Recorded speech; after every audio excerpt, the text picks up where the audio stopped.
Congress party की, मल्लिकार्जुन खड़गे की, बंधुगळे राहुल गांधी की, सोनिया गांधी की, ಬಂಧುಗಳೇ, ವೇದಿಕೆ ಇರುವಂತ ಹಿರಿಯ ನಾಯಕರುಗಳಂತ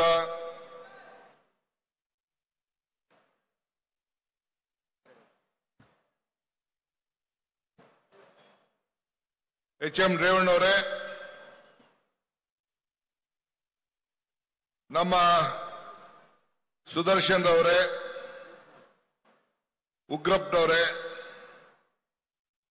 ಶಾಸಕ ಮಿತ್ರ ಅಂತ ಬಾಲಕೃಷ್ಣರವರೇ, ಎಸಿ ಶ್ರೀನಿವಾಸ್ ಅವರೇ, ಹ್ಯಾರಿಸ್ ಅವರೇ, ಇಕ್ಬಾಲ್ ಹುಸೇನ್ ಅವರೇ, ಡಿ.ಕೆ. ಸುರೇಶ್ ಅವರೇ, ನಮ್ಮ ವಿಧಾನ ಪರಿಷತ್ತಿನ ಸದಸ್ಯಗಳಂತ ರವಿ ಅವರೇ, ಪುಟ್ಟಣ್ಣವರೇ, ರಾಮಾಜಿ ಗೌಡ್ರೆ, ನಮ್ಮ ಮುಖಂಡಗಳಂತ ರಾಜುರವರೇ, ಮಾಜಿ ಶಾಸಕರು, ಅಶ್ವಥ್ ರವರೇ, ಮಾಜಿ ಶಾಸಕರು, ನಮ್ಮ ರಘುನಂದ್ ರಾಮಣ್ಣ ಅವರೇ, ಜಿಲ್ಲಾ ಕಾಂಗ್ರೆಸ್ನ ಅಧ್ಯಕ್ಷ ಅಂತ ಗಂಗಾಧರ್ ಅವರೇ,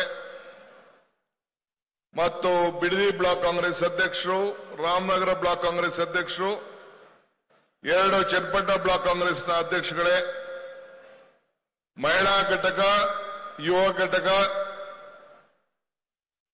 ವಿದ್ಯಾರ್ಥಿ ಘಟಕ ಹಾಗೂ ಎಲ್ಲ ನಮ್ಮ ಪಕ್ಷದ ಸಂಘಟನೆ ಎಲ್ಲ ಕಾರ್ಯಕರ್ತ ಬಂಧುಗಳೇ, ತಮ್ಮೆಲ್ಲರ ಜನಪ್ರಿಯ ಶಾಸಕರಾದಂತಹ ಯೋಗೇಶ್ ಅವರೇ,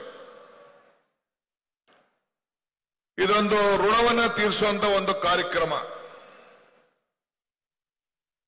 ನಿಮಗೆ ಕೊಟ್ಟಂತ ಶಕ್ತಿಗೆ ನಿಮಗೆ ಅಭಿನಂದನೆ ತಿಳಿಸಬೇಕು ಅಂತೇಳಿ 2 ಬಾರಿ ಕಾರ್ಯಕ್ರಮವನ್ನು ನಿಗದಿ ಮಾಡಿದ್ದು. ಆದರೆ ಅನೇಕ ಕಾರಣಾಂತರದಿಂದ ಮಹಾತ್ಮ ಗಾಂಧೀಜಿಯವರ 100 ವರ್ಷದ ಸಂಭ್ರಮ ಆಚರಣೆ ಮಾಡಬೇಕಾಗಿತ್ತು. ಬೆಳಗಾವಿನಲ್ಲಿ ಅಧಿವೇಶನ ಇತ್ತು. ಆ ದೃಷ್ಟಿಯಿಂದ ಮುಂದೂಡಿದು. ಆದರೆ ಅಸೆಂಬ್ಲಿ ಹೋಗಿನ ಮುಂಚಿತವಾಗಿ ಶಿಗ್ಗಾಂವ್ ಮತ್ತು ನಮ್ಮ ಈ ಬಳ್ಳಾರಿಯಲ್ಲಿ ಏನು ಸಂಡೂರಿದೆ, ಅವೆರಡೂ ಕೂಡ ಒಂದು ದಿನ ಹೋಗಿ ನಾನು ಮುಖ್ಯಮಂತ್ರಿಗಳು ಅಭಿನಂದನೆ ಸಲ್ಲಿಸುವಂತ ಕೆಲಸವನ್ನು ನಾವು ಮಾಡಿದ್ದೇವೆ. ಇವತ್ತು ಮುಖ್ಯಮಂತ್ರಿಗಳು ಹೊರಡ್ತಾ ಇದ್ರು. ಬೆಳಗ್ಗೆ ಅವರಿಗೆ ಕಾಲು ಉಳುಕಿ ನಮ್ಮ ಮಣಿಪಾಲ್ ಹಾಸ್ಪಿಟಲ್ಗೆ ಹೋಗ್ಬೇಕಾದಂತ ಪರಿಸ್ಥಿತಿ ಬಂತು. ನನಗೆ ಫೋನಲ್ಲೂ ಕೂಡ ಮಾತಾಡಿದ್ರು, ನಾನು ಮಾತಾಡಿದೆ. ಮಣಿಪಾಲ್ ಹಾಸ್ಪಿಟಲ್ಗೆ ಹೋಗಿ ಅಲ್ಲಿ ಚೆಕ್ ಮಾಡಿಸಿ ಸಣ್ಣ ಫ್ರಾಕ್ಚರ್, ಲಿಗಮೆಂಟ್ ಫ್ರಾಕ್ಚರ್ ಆಗಿದೆ, 4 ದಿನ ಎಲ್ಲೋ ಓಡಾಡಬೇಡಿ ಅಂತೇಳಿ ಡಾಕ್ಟರು ಅವ್ರಿಗೆ ಆದೇಶ ಕೊಟ್ಟ ಮೇಲೆ ಸಲಹೆ ಮೇಲೆಗೆ ಅವರು ಇವತ್ತೆಲ್ಲ ಕಾರ್ಯಕ್ರಮಗಳನ್ನು ರದ್ದು ಮಾಡಿದ್ದಾರೆ. ಅನಿವಾರ್ಯತೆಯಿಂದ ಇವತ್ತು ಆ ಕಾರ್ಯಕ್ರಮಕ್ಕೆ ನಿಮ್ಮನ್ನೆಲ್ಲ ಉದ್ದೇಶಿಸಿ ಮಾತಾಡಕ್ಕೆ ಅವರು ಬರಕ್ಕಾಗಲಿಲ್ಲ. ಆದರೆ ಇವತ್ತೆಲ್ಲ ನಮ್ಮ ನಾಯಕರುಗಳು ಏನ್ ಸ್ಟೇಜ್ ಮೇಲಿದ್ದಾರೆ, ಇನ್ನು ಬಹಳ ಜನ ನಾಯಕರುಗಳು, ಮಂತ್ರಿಗಳು ಎಲ್ಲ ಕೂಡ ಬಂದು ಹಗಲು ರಾತ್ರಿ ದುಡಿದು ನಿಮ್ಮ ಹೃದಯವನ್ನು ಗೆದ್ದು ಅವರು ಇವತ್ತು ಅವರು ಕೂಡ ನಮ್ಮ ಚುನಾವಣೆಯಲ್ಲಿ ವೇದಿಕೆಯಲ್ಲಿರೋರು ಮತ್ತು ಬೇರೆಯವರೆಲ್ಲ ಕೂಡ ಗೆಲ್ಲಿಸಿ ಸಹಕಾರ ಕೊಟ್ಟಿದ್ದಾರೆ. ಪಕ್ಷದ ಪರವಾಗಿ ನಾನೊಬ್ಬ ರಾಜ್ಯ ಅಧ್ಯಕ್ಷ ಆಗಿರ್ಬೋದು, ಒಬ್ಬ ಈ ಜಿಲ್ಲೆಯ ಒಬ್ಬ ಶಾಸಕನಾಗಿದ್ದುಕೊಂಡು ಕೂಡ ಅವರೆಲ್ಲರೂ ಕೂಡ ನಾನು ಕೃತಜ್ಞತೆಯನ್ನ ಸಲ್ಲಿಸಲಿಕ್ಕೆ ನಾನು ಬಯಸ್ತಾ ಇದ್ದೇನೆ. ನೀವು ಕೊಟ್ಟಿರೋಂಥ ಮತ ಅಭಿವೃದ್ಧಿಗೋಸ್ಕರ ನೀವು ಕೊಟ್ಟಿದ್ದೀರಿ ಅನ್ನೋದು ನನಗೆ ನಂಬಿಕೆ ಇದೆ. ನಾನು 89ರಿಂದ ಈ ಜಿಲ್ಲೆಯ ಶಾಸಕರಾಗಿ ಕೆಲಸ ಮಾಡ್ತಾ ಇದ್ದೀನಿ. ಆವತ್ತು ಈ ಭಾಗದಲ್ಲಿ ಕನಕಪುರದಲ್ಲಿ ಸಿಂಧಿಯಾರ್ ಅವರು ಗೆಲ್ತಿದ್ರು. ನಾನು, ಸಾತ್ ಅಲಿ ಖಾನ್ ಅವರು, ರೇವಣ್ಣವರು, ಆಗ ನಾವು ಕಾಂಗ್ರೆಸ್ನಿಂದ ಆಗ ಈ ಭಾಗದಲ್ಲಿ ಹಳೆ ಈ ರಾಮನಗರ ಜಿಲ್ಲೆ, ದಕ್ಷಿಣ ಜಿಲ್ಲೆ ಅಂತ ಏನೀಗ ಹೊಸದಾಗಿ ಕರೀತಾ ಇದ್ದೀವಿ, ಅದರಲ್ಲಿ ಇರ್ತಿದ್ದು. ಈಗ 4ಕ್ಕೆ 4 ಮೊದಲನೇ ಬಾರಿಗೆ ಕಾಂಗ್ರೆಸ್ ಪಕ್ಷದ ಶಾಸಕರಾಗಿ ಒಂದು ಸರ್ಕಾರ ಇದ್ದಾಗ ಅತಿ ಹೆಚ್ಚು ಶಕ್ತಿ ಬಂದಂತ ಒಂದು ವ್ಯವಸ್ಥೆಯಲ್ಲಿ ನಾವೆಲ್ಲ ಕೆಲಸ ಮಾಡ್ತಾ ಇದ್ದೇವೆ. ನಾನು ಯಾರು ಟೀಕೆ ಮಾಡೋಂತ ಅವಶ್ಯಕತೆ ಇಲ್ಲ.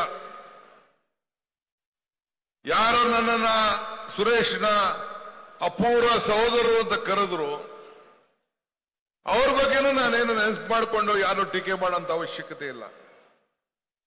ಕುಮಾರಸ್ವಾಮಿ ಅವರು ಎಷ್ಟು ತುಚ್ಛವಾಗಿ ಮಾತಾಡಿದ್ರು ಕೂಡ ಅವ್ರ ಬಗ್ಗೆನೂ ಕೂಡ ನಾನು ಚಿಂತೆ ಮಾಡೋಂತ ಅವಶ್ಯಕತೆ ಇಲ್ಲ.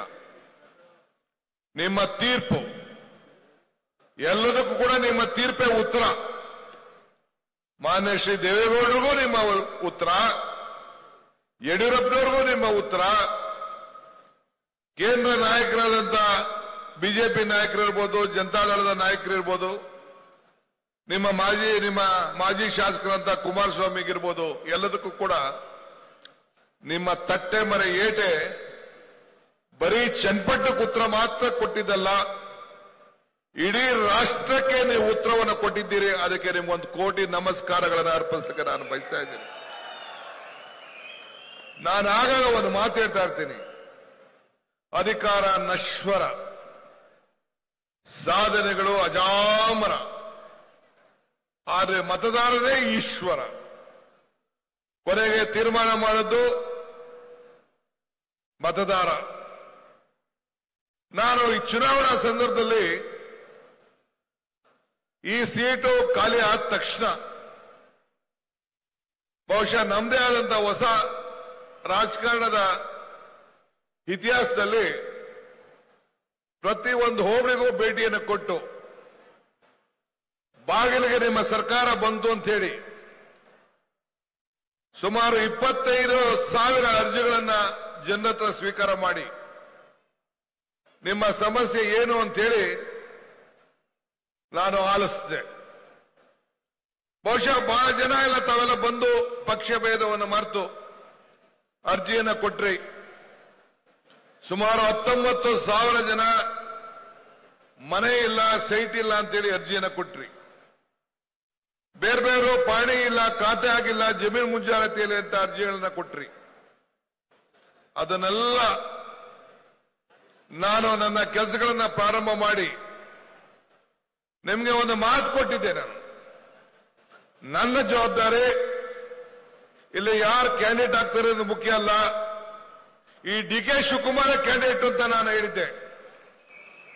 ಇವತ್ತು ಹೇಳ್ತಾ ಇದ್ದೀನಿ, ಯೋಗೇಶ್ ಅಲ್ಲ ಕ್ಯಾಂಡಿಡೇಟು, ಈ ಡಿ ಕೆ ಶಿವಕುಮಾರ್ ಕ್ಯಾಂಡಿಡೇಟ್ ಅನ್ನೋ ಮಾತನ್ನ ಈ ಸಂದರ್ಭದಲ್ಲಿ ನಾನು ಹೇಳ್ತಾ ಇದ್ದೇನೆ.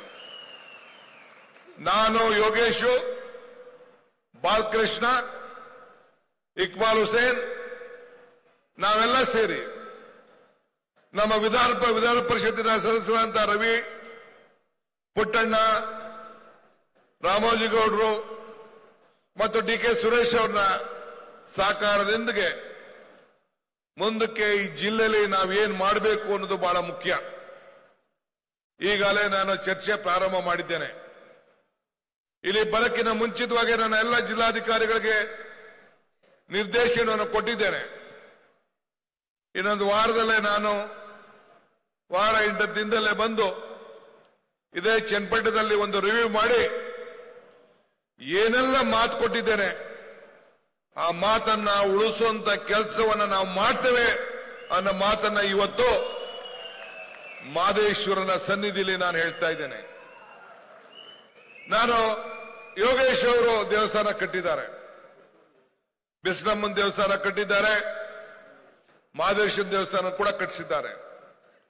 ನಾ ಚುನಾವಣೆಯಲ್ಲಿ ಕೇಳಿದೆ, ಯೋಗೇಶ್ ಅವರು ಚುನಾವಣೆಯಲ್ಲಿ ಅಭ್ಯರ್ಥಿ ಆದ್ಮೇಲೆ ಕುಮಾರಸ್ವಾಮಿ ಅವರಿಗೆ ಕೇಳಿದೆ, ನಾನು ಪ್ರಶ್ನೆ ಆಗ್ತದೆ, ನೀನು ಈ ರಾಜ್ಯದ ಮುಖ್ಯಮಂತ್ರಿಯಾಗಿ ಈ ಕ್ಷೇತ್ರದಿಂದ 2 ಬಾರಿ ಶಾಸಕರಾಗಿ ಈ ಜಿಲ್ಲೆಯಿಂದ 2 ಬಾರಿ ಮುಖ್ಯಮಂತ್ರಿಯಾಗಿ ನೀನು ಮಾಡಿದಂತ ಸಾಕ್ಷಿ ಗುಡ್ಡೆ ಒಂದು ದೇವಸ್ಥಾನ ಆಗಲಿ, ಒಂದು ಶಾಲೆ ಆಗಲಿ 2 ಎಕರೆ ಶಾಲೆಗೋಸ್ಕರ ನಿನ್ನ ಸ್ವಂತ ಜಮೀನನ್ನ ಬಿಟ್ಕೊಡ್ಲಿಲ್ಲ ಕುಮಾರಣ್ಣ ಅಂತ ಹೇಳಿದೆ. ಅದಕ್ಕೆ ಉತ್ತರ ಎಲ್ಲೂ ಕೂಡ ಬರಕ್ಕಾಗ್ಲಿಲ್ಲ. ಈಗ ನಾನು ಕೇಳೋದಿಲ್ಲ, ಉತ್ತರ ನಾನು ಕೇಳಕ್ ಹೋಗುದಿಲ್ಲ, ನನಗೆ ಅವಶ್ಯಕತೆ ಇಲ್ಲ. ನೀವೇ ಉತ್ತರ ಕೊಟ್ಬಿಟ್ಟಿದ್ದೀರಿ ನೀವು. ಈಗ ಮುಂದಕ್ಕೆ ನಮ್ಮ ಮೇಲೆ ಜವಾಬ್ದಾರಿ ಇದೆ.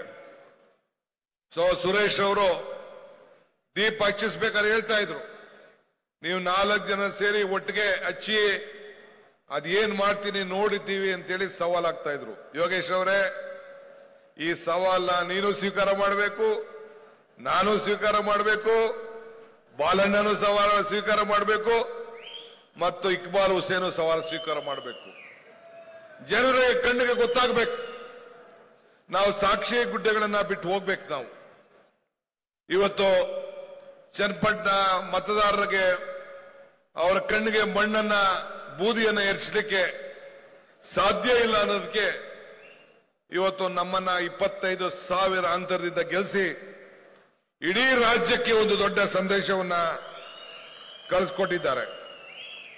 ಇವತ್ತು ನನ್ನ ಮೇಲೆ, ಈ ಡಿ.ಕೆ. ಶಿವಕುಮಾರ್ ಮೇಲೆ, ಸಿದ್ದರಾಮಯ್ಯನವ್ರ ಮೇಲೆ ನಂಬಿಕೆಯನ್ನು ಇಟ್ಟು ಈ ಗ್ಯಾರಂಟಿ ಯೋಜನೆಗಳು ಮತ್ತು ಅಭಿವೃದ್ಧಿ ಮೇಲೆ ನಂಬಿಕೆಯನ್ನು ಇಟ್ಕೊಂಡು ಇವತ್ತು ಅನೇಕರು ಮತದಾರವನ್ನು ಕೊಟ್ಟಿದ್ದಾರೆ.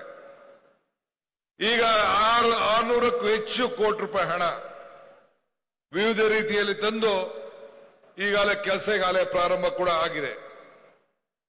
ಈಗ ನಾವು ನಿಮ್ಗೆ ಅಭಿವೃದ್ಧಿ ಬೇಕೋ ಇಲ್ಲ ಕಣ್ಣೀರು ಬೇಕೋ ಇದನ್ನು ನಿರ್ಧಾರ ಮಾಡಿ ಅಂತ ಕೂಡ ನಿಮ್ಮೆಲ್ಲರೂ ಕೂಡ ನಾವು ಮನವಿ ಮಾಡಿದ್ವು.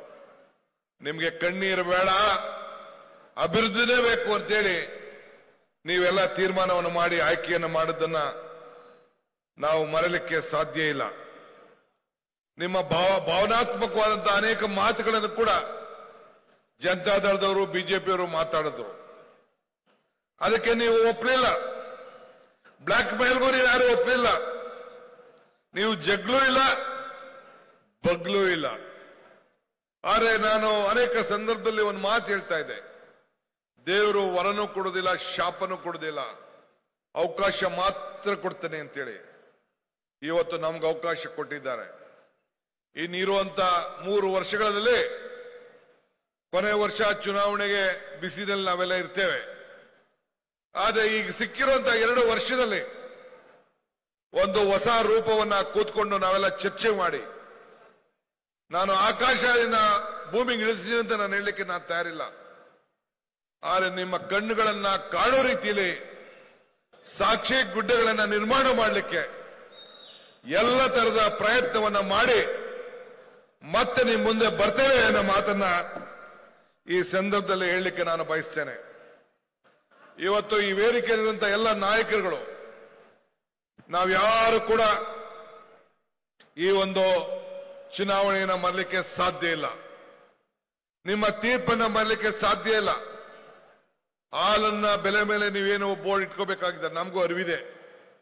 ಈ ರೈತನ ಕಷ್ಟ, ಭೂಸಾ ಬೆಲೆ, ನೀರಿನ ಬೆಲೆ, ಈ ನೀರಿಗೂ ಹಾಲಿನ ಬೆಲೆಗೆರಡು ಕೂಡ ಒಂದಾಗ್ಬಿಟ್ಟಿದೆ ಅನ್ನೋದು ಕೂಡ ನಮ್ಗೆ ಅರಿವಿದೆ. ನಾಗರಾಜ್ ಕೂಡ ಬಂದು ನನಗೆ ಆಲೆ ಕಿವಿಲಿ ಹೇಳ್ತಾ ಇದ್ದ, ಅವೆಲ್ಲ ಸೂಕ್ತ ಕಾಲದಲ್ಲಿ ಸೂಕ್ತ ನಿರ್ಧಾರವನ್ನು ನಾವು ಮಾಡ್ತೇವೆ. ನೀವು ಹಣಕ್ಕೆ ಬೆಲೆ ಕೊಡ್ಲಿಲ್ಲ, ಗುಣಕ್ಕೆ ಬೆಲೆ ಕೊಟ್ರಿ. ಯೋಗೇಶ್ ಅವ್ರ ಮೇಲೆ, ನಮ್ಮ ಮೇಲೆ, ಸುರೇಶ್ ಮೇಲೆ, ಪುಟ್ಟಣ್ಣ, ರಾಜು, ಬಾಲಕೃಷ್ಣ, ಹುಸೇನ್, ಈ ಜಿಲ್ಲೆಗೆ ಸಂಬಂಧಪಟ್ಟಂತ ಯೋಗೇಶ್ ಮತ್ತು ನಾವೆಲ್ಲ ಸೇರಿ ಶಾಸಕರ ಮೇಲೆ ನಮ್ಗೆ ಅಪಾರವಾದಂತ ವಿಶ್ವಾಸವನ್ನು ಇಟ್ಟು ನಿಮ್ಗೆ ಮತವನ್ನು ಕೊಟ್ಟು ನಿಮ್ಮ ಸೇವೆ ಮಾಡಲಿಕ್ಕೆ ಅವಕಾಶ ಮಾಡಿಕೊಟ್ಟಿದ್ದೀರಿ. ಆದರೆ ನಾನು ಬಂದಂತ ಸಂದರ್ಭದಲ್ಲಿ ಪ್ರಾರಂಭದಲ್ಲಿ ಯೋಗೇಶ್ ನಮ್ಮ ಪಕ್ಷಕ್ಕೆ ಸೇರದೆ ಹೋದಾಗ ನೀವು ನಮ್ಮ ಕಾರ್ಯಕರ್ತರು ತೋರಿಸಿದಂತ ಬೆಂಬಲ, ಪ್ರೀತಿ, ವಿಶ್ವಾಸ, ಆಂಜನೇಯನ ಸ್ವಾಮಿಯಿಂದ ಕೆಂಗಲ್ ಆಂಜನೇಯ ಸ್ವಾಮಿ ದೇವಸ್ಥಾನಕ್ಕೆ ಹೋಗಿ ನಾನು ಆ ದೇವರಲ್ಲಿ ಪ್ರಾರ್ಥನೆ ಮಾಡಿ ಒಂದೇ ದಿನ 15 ದೇವಸ್ಥಾನಗಳಿಗೆ ಭೇಟಿಯನ್ನು ಕೊಟ್ಟು ಆ ದೇವರಲ್ಲಿ ಪ್ರಾರ್ಥನೆಯನ್ನು ಮಾಡಿಕೊಂಡು ರಾಮನ ತಂದೆ ದಶರಥ ಮಹಾರಾಜ, ರಾಮನ ಬಂಟ ಆಂಜನೇಯ. ರಾಮನ ತಂದೆ ದಶರಥ ಮಹಾರಾಜನ ದೇವಸ್ಥಾನ ಎಲ್ಲೂ ಇಲ್ಲ. ಆದರೆ ರಾಮನ ಬಂಟ ಆಂಜನೇಯ ದೇವಸ್ಥಾನ ಬೆಂಗಳೂರಿಂದ ಚನ್ನಪಟ್ಟಣ ಬರೋವರೆಗೂ ಒಂದು 15-20 ಕಡೆ ಇದೆ. ಆಂಜನೇಯನ ಯಾಕೆ ಜನ ಗುರುತಿಸ್ತಾ ಇದ್ದಾರೆ ಅಂದರೆ ಆಂಜನೇಯ ಒಬ್ಬ ಪ್ರಾಮಾಣಿಕವಾದಂತ ಒಬ್ಬ ಸೇವಕನಿಗೆ ಒಬ್ಬ ಪ್ರತಿರೂಪ ಆಂಜನೇಯ. ಅದಕ್ಕೆ ಸಮಾಜ ಅವನ್ನ ಗುರುತಿಸ್ತದೆ. ಹಂಗೆ ನಾವು ಸಮಾಜದಲ್ಲಿ ನೀವೆಲ್ಲ ಕೂಡ ಸೇವೆ ಮಾಡೋರಿಗೆ ನೀವು ಗೌರವನ ಕೊಡ್ತೀರಿ ಅನ್ನೋ ದೃಷ್ಟಿಯಿಂದ ನಮ್ಗೆಲ್ಲ ಸಹಕಾರ ಕೊಟ್ಟಿದ್ದೀರಿ. ಅರ್ಜಿಗಳು 300 ಎಕರೆಗಳನ್ನ ಗುರುತಿಸಿದ್ದೇವೆ. ಬಡವರಿಗೆ ಸೈಟ್ ಕೊಡಬೇಕು ಅಂತೇಳಿ ಈಗಾಗಲೇ ಸೈಟ್ ಯೋಜನೆ ಕೆಲಸ ನಡೀತಾ ಇದೆ. ಜಮೀರ್ ಅವರು 5,000 ಮನೆಗಳನ್ನು ಕೊಟ್ಟಿದ್ದಾರೆ. ಅವೆಲ್ಲ ಮನೆಗಳನ್ನು ಕೂಡ ಹಂಚಂತ ಕೆಲಸವನ್ನ ನಾವು ಮಾಡ್ತೇವೆ. ಯಾರು ಕೂಡ ಲಂಚ ಕೊಡ್ಲಿಕ್ಕೆ ಈ ಡಿ ಕೆ ಶಿವಕುಮಾರ್, ಯೋಗೇಶ್ ಅವಕಾಶ ಕೊಡುವುದಿಲ್ಲ. ನೀವೊಬ್ರು ಕೂಡ ಒಂದು ಸೈಟ್ಗಾಲಿ ಒಂದು ಮನೆಗಾಲಿ ಯಾರು ಕೂಡ ಲಂಚ ಕೊಡಬಾರ್ದು. ಇದು ನಮ್ಮೆಲ್ಲರ ಮನವಿ ನಿಮ್ಗೆ.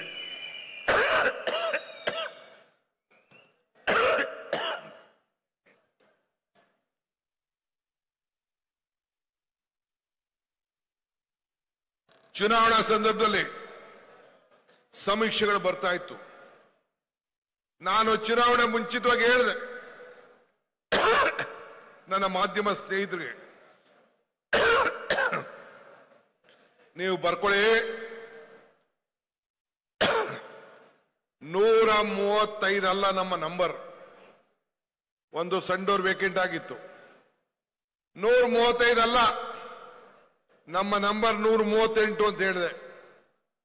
ಇಲ್ಲೂ ಚನ್ನಪಟ್ಟಣದಲ್ಲೂ ಹೇಳಿದೆ ನಾನು, 3ಕ್ಕೆ 3 ಗೆಲ್ತೀವಿ. ಮುಖ್ಯಮಂತ್ರಿಗಳ ಸುಪುತ್ರ ಬೊಮ್ಮಾಯಿ, ಮಾಜಿ ಮುಖ್ಯಮಂತ್ರಿಗಳ ಸುಪುತ್ರ, ಆ ಸೀಟು ಗೆಲ್ತೀವಿ. ಕುಮಾರಸ್ವಾಮಿಯ ಸುಪುತ್ರ ನಿಖಿಲ್, ಈ ಸೀಟು ಗೆಲ್ತೀವಿ ಅಂತ ನಾನು ಹೇಳಿದೆ. ನಾನು ಆ ವ್ಯಕ್ತಿಗಳ ಬಗ್ಗೆ, ಅಭ್ಯರ್ಥಿಗಳ ಬಗ್ಗೆ ಮಾತಾಡೋ ವಿಷಯ ಅವಶ್ಯಕತೆ ಇಲ್ಲ. ಆದರೆ ನಿಮ್ಮ ತೀರ್ಪು ಬಹಳ ಮಹತ್ವದ್ದು. ಎಲ್ಲ ಮಾಧ್ಯಮಗಳ ಸಮೀಕ್ಷೆಗಳು ಕೂಡ ತಳಕಳಕ ಆಯಿತು. ನನಗೆ ವಿಶ್ವಾಸ ಇತ್ತು ನಮ್ಮ ಚನ್ನಪಟ್ಟಣದ ಮತದಾರರ ಮೇಲೆ. ನನಗೂ ಚನ್ನಪಟ್ಟಣದ ಮೇಲೆ ಬಹಳ ಆಸೆ ಇತ್ತು ನಿಂತ್ಕೋಬೇಕು ಅಂತ. ಪಕ್ಷ ನಿರ್ಬಂಧನೆ ಆಗ್ತು. ಸುರೇಶ್ ನಿಲ್ಲಬೇಕು ಅಂತೇಳಿ ನಮ್ಮ ಪಕ್ಷದವರು ಮತ್ತು ಕಾರ್ಯಕರ್ತರು ಹೇಳಿದ್ರು. ನನಗೆ ಪಕ್ಷ ಮುಖ್ಯ, ನನ್ನ ಕುಟುಂಬ ಮುಖ್ಯ ಅಂತ ತೀರ್ಮಾನ ಮಾಡಿದ್ರು. ರಘುರವ್ರಿಗೆ ಬೇಕಾದಷ್ಟು ತಯಾರು ಮಾಡಬೇಕು ಅನ್ನೋದು ಬೇಕಾದಷ್ಟು ಒತ್ತಡ ಇತ್ತು. ಹಾಗೂ ಕೂಡ ಯೋಗೇಶ್ ಅವರು ಬಂದು ನಮ್ಮ ಪಕ್ಷದ ಸಿದ್ಧಾಂತದ ಮೇಲೆ, ನಮ್ಮ ನಾಯಕತ್ವದ ಮೇಲೆ, ಕಾಂಗ್ರೆಸ್ನಿಂದ ರಾಜಕಾರಣ ಮಾಡದೆ ಕಾಂಗ್ರೆಸ್ನಲ್ಲೇ ಉಳಿತೇನೆ, ಕಾಂಗ್ರೆಸ್ನೇ ಬೆಳೆಸ್ತೇನೆ ಅಂತೇಳಿ ಬಂದು ಮಾತು ಕೊಟ್ಟ ಮೇಲೆ ನಾನು ಮಲ್ಲಿಕಾರ್ಜುನ್ ಖರ್ಗೆ ಸಾಹೇಬ್ರ ಹತ್ರ, ಸಿದ್ದರಾಮಯ್ಯನವ್ರ ಹತ್ರ ಮಾತಾಡಿ, ಸುರೇಶ್ ನಾನಿಬ್ರು ಸೇರಿ ಚರ್ಚೆಯನ್ನು ಮಾಡಿ ನಾವು ನಮ್ಮ ಕಾರ್ಯಕರ್ತರನ್ನೆಲ್ಲ ಕೂಡ ವಿಶ್ವಾಸಕ್ಕೆ ತೆಗೆದುಕೊಳ್ಳಕ್ ಆಗ್ಲಿಲ್ಲ ಕೊನೆ ಗಳಿಗೆಯಲ್ಲಿ. ಆದರೂ ನಾನು ನಮ್ಮೆಲ್ಲ ಕಾರ್ಯಕರ್ತರಿಗೆ ನಾನು ಹೇಳ್ತೇನೆ, ನೀವು ಯಾರು ಚಿಂತೆ ಮಾಡೋದು ಬೇಡ. ನಾನು, ಯೋಗೇಶು, ಡಿ ಕೆ ಸುರೇಶು ನಿಮ್ಮನ್ನೆಲ್ಲ ರಕ್ಷಣೆ ಮಾಡುವಂತ ಜವಾಬ್ದಾರಿ ನಾವು ಮಾಡೇ ಮಾಡ್ತೀವಿ ಅನ್ನೋ ಮಾತನ್ನ ಈ ಸಂದರ್ಭದಲ್ಲಿ ಹೇಳಲಿಕ್ಕೆ ನಾನು ಬಯಸ್ತಾ ಇದ್ದೇನೆ. ಇವತ್ತು ನಿಮ್ಮೆಲ್ಲರಿಗೂ ಹೇಳೋದಿಷ್ಟೇ, ಇವತ್ತು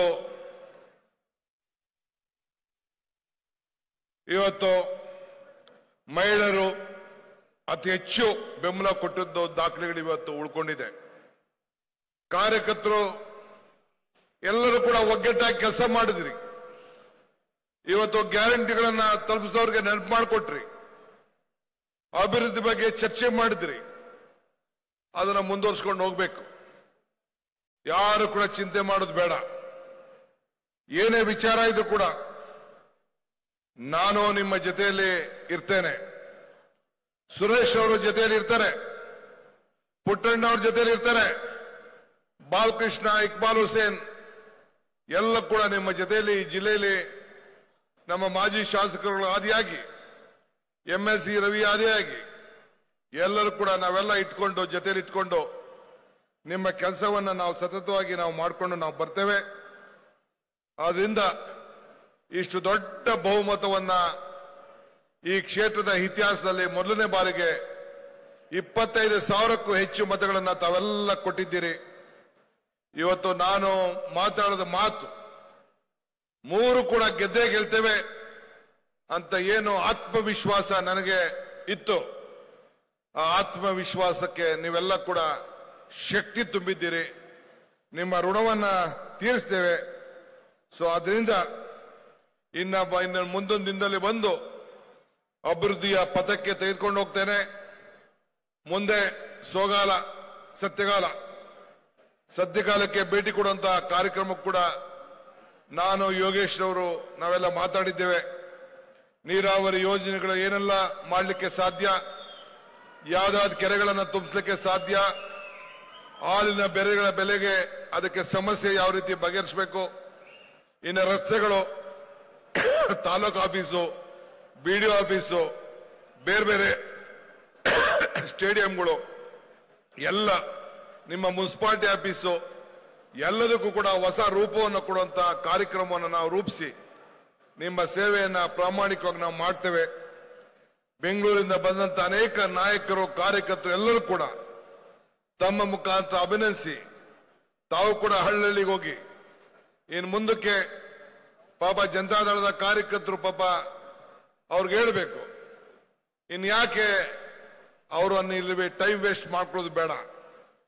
ಮುಂದಕ್ಕೆ ಬೆಂಗಳೂರು ದಕ್ಷಿಣ ಜಿಲ್ಲೆ ಇದಕ್ಕೆ ಒಂದು ಹೊಸ ರೂಪವನ್ನು ಕೊಡುವಂಥದ್ದು, ನಿಮ್ಮ ಆಸ್ತಿ ಮೌಲ್ಯಗಳನ್ನ ಹೆಚ್ಚಿಸುವಂಥದ್ದು, ನಿಮ್ಮ ಬದುಕಿನಲ್ಲಿ ಹೊಸ ರೂಪವನ್ನು ಕೊಡುವಂಥದ್ದು.